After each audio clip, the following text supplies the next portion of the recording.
So hello guys, আজকে আমি নতুন একটা রেসিপি নিয়ে চলে এসেছি। আজকে করব মাটন কষা। মাটন কষা করার জন্য আমি ফার্স্টে আলু, পেঁয়াজ, টমেটো কেটে রেখেছি। এবার আমি দেখে নিচ্ছি কড়াইটা সুন্দরভাবে গরম হয়েছে কিনা। তো আমি হাত দিয়ে চেক করলাম, দেখলাম হ্যাঁ গরম হয়ে গিয়েছে। এবার আমি এখানে অ্যাড করে দিচ্ছি সর্ষের তেল। তোমরা চাইলে সাদা তেলেও করতে পারো, কিন্তু সর্ষের তেলে মাংসটা আমার ভালো লাগে, তাই আমি সর্ষের তেলেই করেছি। এবার আলুটাকে অ্যাড করে দিয়েছি। আলুটাকে অ্যাড করার পর এটাকে সুন্দর করে ভেজে নিতে হবে।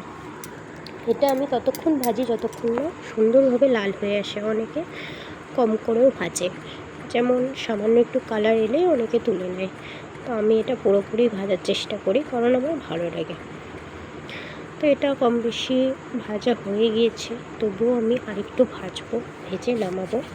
রাতের অন্ধকারে এই ভিডিওটা করার জন্য অত ভালো আসেনি, আমিও জানি, হয়তো বুঝতে অসুবিধা হবে, কিন্তু কোনো ব্যাপার না।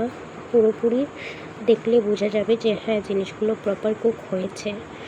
এবার আমি ওই তেলে দিয়ে দিয়েছি তেজপাতা আর পেঁয়াজটাকে একটু ভাজা ভাজা করে নেব। পেঁয়াজটা ভাজা কমপ্লিট হয়ে গেছে। এবার এখানে আমি দিয়ে দেব টমেটোটা খুব একটা বেশি বড়ও না, খুব ছোটও না, মিডিয়াম সাইজের একটা টমেটো আমি এখানে অ্যাড করেছি। তারপরে এখানে দিয়ে দিচ্ছি মশলাটার মধ্যে আছে জিরে, আদা, রসুন, কাঁচা লঙ্কাটাই আমি বেশি ব্যবহার করি। তো শুকনো লঙ্কাতে প্রবলেম হয়।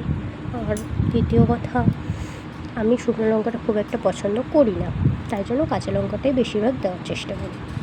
এবার এখানে আমি একটু মিট মশলা অ্যাড করেছিলাম, দিয়ে দিয়েছিলাম মেজারমেন্ট অনুযায়ী নুন।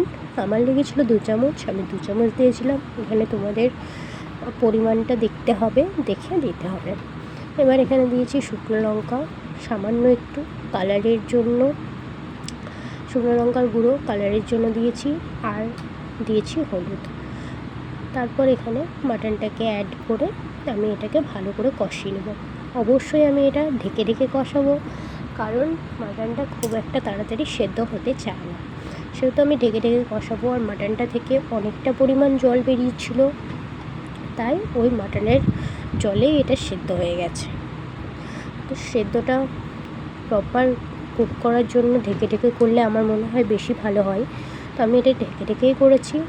আমার এখানে কষানো হয়ে গিয়েছে, আমি এবার আলুটা অ্যাড করে দেব। আলুটা অ্যাড করেছি, অবশ্যই এখানে একটা আমার ভুল হয়েছে, যে আমি আলুটা অ্যাড করেছি তখনও অফ ক্যামেরায় আলুটা অ্যাড করে দিয়েছিলাম। যাই হোক, এখানে আমার কষানো কমপ্লিট। আমি তো কষা খুব